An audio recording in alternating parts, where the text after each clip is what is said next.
Hi, I'm Maggie and today we're going to look at some more ways of working with watercolours. We're going to be looking at paint handling techniques and beginning to learn a repertoire of ways of using paint that will help you to build up images in watercolour paint.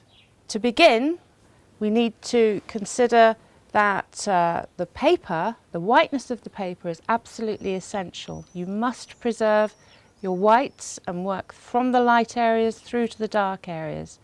This is absolutely the crucial part of working with watercolour that you must learn.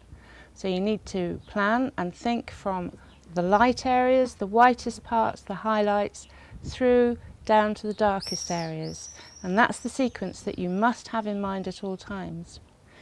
You also need to be aware that the paper is carrying the pigment. It's the capillary action within the paper, the water travelling through the paper, that is carrying the pigment where you want it to go. And this is what provides some of the most beautiful effects within this medium, which I think is a very special one. So remember, preserve your whites, think in terms of light through to dark, and go slowly. Allow your layers to dry because you are working in layers and you have to work patiently and one step at a time. In order to begin to know how this works, just working with clear water onto the paper, just damp the paper with the brush, and from there you can begin to drop in gently some of the colour. And as you'll see, the paper carries the pigment. We can help this process by actually tilting the paper. So if you watch what happens, you'll see that the capillary action of the water in the paper is carrying the pigment. And you can control this process by how you tilt the board or the paper.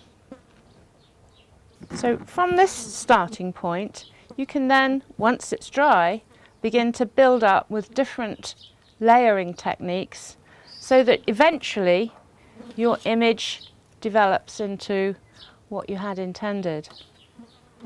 While an area of paint is wet, it is possible to drop in a contrasting colour.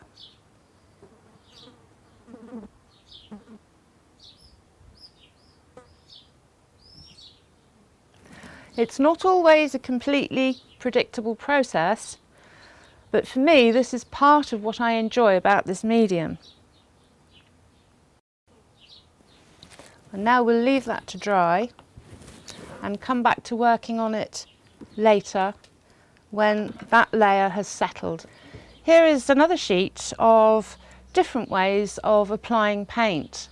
It's important to learn how the paint behaves on the paper. By learning a repertoire of paint handling techniques, you will begin to be able to deploy these within the process of making a painting, and you will be able to work out when it is best to work wet on wet, when you're going to need to allow layers to dry so that you can build up the dark areas within a painting, and so on. So we'll look at some ways of working wet in wet, and you'll be able to see how you can begin to build up effects that you can use for different purposes for different parts of different paintings.